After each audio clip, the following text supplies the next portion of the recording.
चलिए आज हम देखेंगे कार्य, शक्ति और ऊर्जा के बारे में पढ़ेंगे, जो एग्ज़ाम पॉइंट ऑफ व्यू से काफ़ी इम्पॉर्टेंट ये चैप्टर है। जान लीजिए, कार्य से भी क्वेश्चन पूछता है, शक्ति से और ऊर्जा से भी, और ऊर्जा का रूपांतरण जो है वो भी काफ़ी क्वेश्चन पूछे जाते हैं। तो आइए शुरू करते हैं।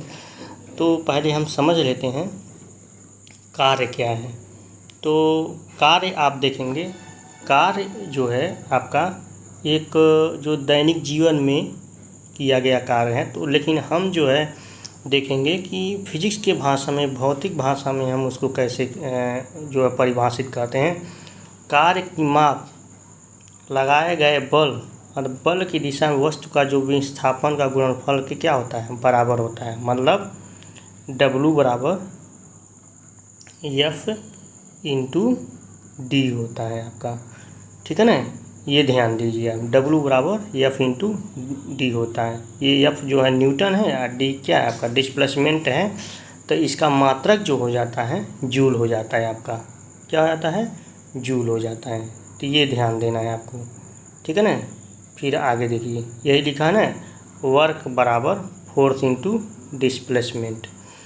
परंतु यह एक जो है अदिश राशि है। क्या है ये, अदिश राशि है। अगर जूल ना कह दिया तो आप इसको न्यूटन मीटर भी कर सकते हैं। क्या कह सकते हैं, SI यूनिट में इसको न्यूटन मीटर भी कर सकते हैं, ठीक है ना। क्योंकि इनका जो है जूल के ऊपर जेम्स प्राकेस्ट नामक एक व्यक्ति थे, जूल थे, उन्हीं के सम्मान में इसका जो संकेत जो है जूल से रिप्रेजेंट, जैसे जिस वैज्ञानिक जो खोज करता है तो इसलिए उसी के नाम पे जो है रख दिया जाता है, ठीक है ना। अब आगे देखिए, अगर मान लीजिए इस किसी कार्य का महत्तम तभी होगा जब बल और बल की दिशा में विस्थापन का मध्य कोण जो है 0 कोण हो, तो cos 0 अंश का मान क्या हो जाता है, 1 हो जाता है, ठीक है ना। अब वही अगर जो cos 90 अंश का मान अगर रहे तब क्या हो जाएगा, 0 हो जाएगा, ठीक है ना। ये ध्यान दीजिएगा। फिर आगे आप देखेंगे, तो आगे आप देखेंगे पावर क्या होता है। तो पावर में आप देखेंगे कार्य करने की दर को ही हम क्या कहते हैं, शक्ति कहते हैं, जो पावर होता है। देखिए, तो यदि किसी कर्ता द्वारा कार्य W और टाइम जो T लग रहा है, आपको क्या लग रहा है, टाइम T लग रहा है, तो P बराबर क्या हो जाता है, P बराबर हो जाता है W/T हो जाता है, ठीक है ना। क्या जाता है, P बराबर W/T होता है। इसका मात्रक जो होता है वाट, W से रिप्रेजेंट करते हैं, इसको वाट कहते हैं, ठीक है ना। क्योंकि इसकी जो बताए थे जेम्स वाट ने बताया था, सम्मान में रखा गया है, जेम्स वाट के सम्मान में इसको रखा गया है नाम, ठीक है ना। अब देखिए, सबसे ज़्यादा पूछे जाने वाला एग्जाम में मशीनों के शक्ति के अश्व शक्ति जो होती है HP से रिप्रेजेंट करते, एक अश्व शक्ति बराबर कितना होता है, वो होता है 746 वाट। एक हार्स पावर बराबर कितना होता है, सबसे ज़्यादा पूछे जाने वाला क्वेश्चन है आपका, ठीक है ना। 1 वाट घंटे में कितना होता है, यह भी ऊर्जा है और कार्य का मात्रक है, तो यह 3600 जूल होता है। 1 किलोवाट में कितना होता है, तो उसको देखिए निकाला गया है इसमें, ठीक है ना। और देखिए ध्यान से इसमें मेंशन किया गया है, मेंशन ये किया गया है कि जैसे आपको दे दिया है ना कि 1 किलोवाट घंटा में कितना जूल होता है, तो 3.6 × 10⁻⁶ जूल होता है। वाट, किलोवाट, मेगावाट था HP, ये शक्ति के क्या है आपके मात्रक है। फिर वाट सेकेंड, वाट आवर हो गया, किलो वाट आवर हो गया, कार्य और ऊर्जा का भी मात्रक होता है, ठीक है ना। ये भी ध्यान दीजिएगा। फिर आप देखिए आगे हम देखेंगे कि एनर्जी क्या चीज़ है, ठीक, क्या है एनर्जी। तो एनर्जी में आप देखेंगे, एनर्जी किसी वस्तु को कार्य करने की क्षमता उस वस्तु की होती है, वही उसकी क्या होती है, एनर्जी होती है। देखिए, इसका भी मात्रक जूल ही होता है। वस्तु पे जिस कारण जो है कार्य करने की क्षमता आ जाती है, उसी को क्या कहते हैं, ऊर्जा कहते हैं। ऊर्जा 2 प्रकार के हैं, एक गतिज ऊर्जा होता है, एक स्थितिज ऊर्जा होता है। देखिए, यहीं से जनरेट हुआ है। ऊर्जा 2 प्रकार के होते हैं, एक गतिज ऊर्जा होता है, एक स्थितिज ऊर्जा है। देखिए, गतिज ऊर्जा क्या चीज़ है, किसी वस्तु को गति करने के कारण जो कार्य करने की क्षमता आ जाती है, उसी वस्तु को क्या कहते हैं, गतिज ऊर्जा कहते हैं।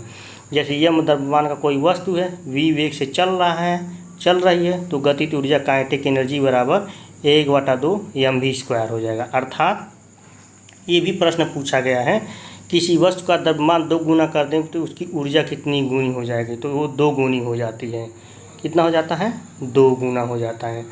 और द्रव्यमान आधी करने पर उसकी गतिज ऊर्जा क्या हो जाती है, आधी हो जाती है, क्योंकि प्रोपोर्शनल है, m प्रोपोर्शनल टू क्या है आपका, m जो प्रोपोर्शनल काइनेटिक एनर्जी के ही प्रोपोर्शनल है। इसी प्रकार वस्तु का वेग 2 गुना करने पर गतिज ऊर्जा भी 4 गुनी हो जाएगी। v² लिखा ना, तो अगर ये 2 है तो क्या 2 में 4 ही हो जाएगा। और अगर वेग आधा करने पे तो गतिज ऊर्जा 1/4 हो जाएगी। आपको ये ध्यान देना, ये इसमें का जो है इम्पॉर्टेंट फैक्ट है, वो मैं बता रहा हूँ जो एग्ज़ाम में आते हैं। ठीक है ना, ठीक। अब चलिए आगे देखते हैं। अब देखिए इसमें जब देखेंगे गतिज ऊर्जा और संवेग में संबंध क्या है, तो गतिज ऊर्जा आप देख रहे थे वहाँ से P बराबर क्या होता है, m भी होता है, तो वही वो ले करके रख दे, p²/2m हो गया है। अर्थात संवेग 2 गुणा करने पर गतिज ऊर्जा कितनी हो जाएगी, 4 गुना हो जाएगी। यहाँ से स्थितिज ऊर्जा क्या होती है, स्थितिज ऊर्जा देख किसी वस्तु के उसकी अवस्था या स्थिति के कारण कार्य करने की क्षमता को क्या हम कहते हैं, स्थितिज ऊर्जा कहते हैं। जैसे बांध बनाकर इकट्ठा किए गए वाले पानी की ऊर्जा, घड़ी की चाबी में संचित ऊर्जा, तनी हुई स्प्रिंग या कमानी पे ऊर्जा, गुरुत्व बल के विरुद्ध संचित स्थितिज ऊर्जा का व्यंजक, ये सारे क्या है, उसी को हम पोटेंशियल एनर्जी इंग्लिश में कहते हैं, = mgh। m क्या है, द्रव्यमान है। मान लीजिए कोई द्रव्यमान तो रहेगा ही, फिर उसमें आपका जो है g क्या है, g आपका गुरुत्वीय जनित त्वरण है, h क्या आपका ऊंचाई है। तो ये आपका ये हो क्या हो गया, ये आपको स्थितिज ऊर्जा हो गया। अब देखिए, अब अगला देखिए, आगे आप देखेंगे तो आगे आप जब देखेंगे तो उसमें क्या है कि आपका ऊर्जा संरक्षण का नियम क्या है। ठीक है ना, क्या ऊर्जा संरक्षण का नियम, तो ऊर्जा संरक्षण का नियम ये है कि ऊर्जा, ठीक है ना, क्या ऊर्जा ना तो ही विनाश होता है ना ही, अर्थात विश्व की कुल ऊर्जा नियत रहती है। क्या रहती है, नियत रहती है। ठीक है ना, क्या रहती है, नियत रहती है। ठीक, तो ऊर्जा न तो निर्माण होता है न ही विनाश, अर्थात विश्व के कुछ ऊर्जा नियत रहती हैं।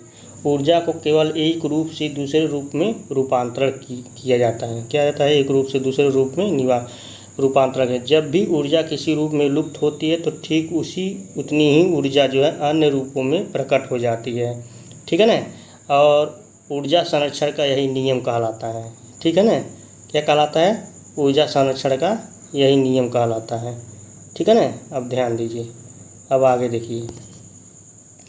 अब इसमें कुछ जो है मेन एग्जाम्पल हैं आपके, कि जैसे जो ऊर्जा के रूपांतरण में जैसे आपके काफ़ी एग्ज़ाम में पूछे जाते हैं। तो देखिए, जैसे आप देखेंगे इसमें ये देखेंगे कि सौर सेल जो है, सौर सेल जो है आपका क्या, सौर सेल जो है वो प्रकाश ऊर्जा से किस में बदलता है, विद्युत ऊर्जा में। डायनमो यांत्रिक ऊर्जा को किस में बदलता है, विद्युत ऊर्जा में। विद्युत मोटर विद्युत ऊर्जा को यांत्रिक ऊर्जा में। माइक्रोफोन ध्वनि ऊर्जा को विद्युत ऊर्जा में। लाउड स्पीकर जो है विद्युत ऊर्जा को ध्वनि ऊर्जा में बदलता है। सितार जो यांत्रिक ऊर्जा को ध्वनि ऊर्जा में। देखिए आप ऐसे बजाते हैं ना, ऐसे सितार मान लीजिए रखा है, तो इसमें आप ऐसे बजा रहे हैं इसको, तो फिर क्या होता है, वो जो है कन्वर्ट हो जाता है। फिर बल्ब, ट्यूबलाइट, हीटर जलाना, ये जो है विद्युत ऊर्जा को प्रकाश ऊर्जा या ऊष्मा ऊर्जा में बदलता है। मोमबत्ती का जलना रासायनिक ऊर्जा से प्रकाश ऊर्जा और ऊष्मा में भी चेंज हो जाता है। कोयले का जलना रासायनिक ऊर्जा से ऊष्मा में चेंज, जबकि उसमें से हीट निकलता है। विद्युत सेल जो है रासायनिक ऊर्जा से विद्युत ऊर्जा में, जैसे मान लीजिए टार्च आप जलाते हैं। फिर इंजन जो है आपका उस ऊष्मा ऊर्जा से यांत्रिक ऊर्जा में चेंज हो जाता है आपका। ठीक है ना, फिर आगे देखिए, फिर आप देखेंगे प्रकाश विद्युत सेल जो है ये आपका, ये जो है प्रकाश ऊर्जा को विद्युत ऊर्जा में चेंज कर देता है। ठीक है ना, ये आपके मेन जो है इम्पॉर्टेंट वो हो गए। फिर इसमें सौर ऊर्जा आप देख लीजिए, तो सौर ऊर्जा जो है आपका, ध्यान दीजिएगा, सौर ऊर्जा सूर्य ऊर्जा का विशाल स्रोत है। सूर्य में लगभग 70% जो द्रव्यमान हाइड्रोजन का है और 28% जो है हीलियम है, तथा 2% अन्य बाहरी तत्व हैं।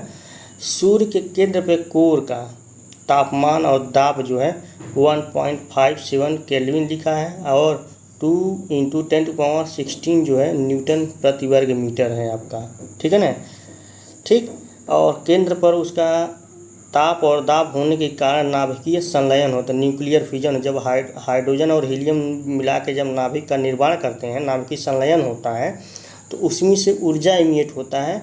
तो वही जो ऊर्जा इमिट होता है, प्रकाश जो है, वही 8 मिनट 18 सेकंड जो पृथ्वी पहुंचने में हमारा लगता है।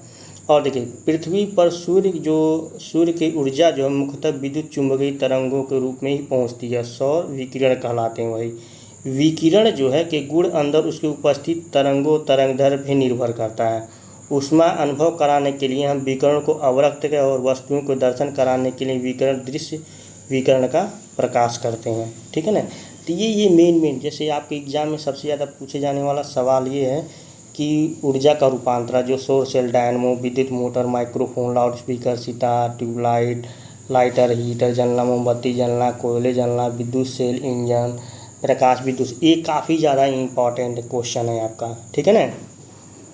तो ये जो वीडियो बन रहा है ये UPPEACH है, SSC हो गया, चाहे UPPSS हो गया, RO हो गया, लेखपाल हो गया, इस सब में एग्ज़ाम में जितने स्टेट लेवल के यूपी के BPSC का, चाहे MPPS UKPSS हो गया, सब में आपको हेल्पफुल मिलेगा, ठीक है ना। और अगर आप चाहते हैं और भी जानकारी लेना चाहते हैं तो मेरा ये जो है व्हाट्सएप नंबर है, इस पर आप मैसेज कर सकते हैं, ठीक है ना। आपको हर चीज़ बता दी जाएगी, ठीक है ना, कुछ भी आपको जानकारी चाहिए, ठीक है।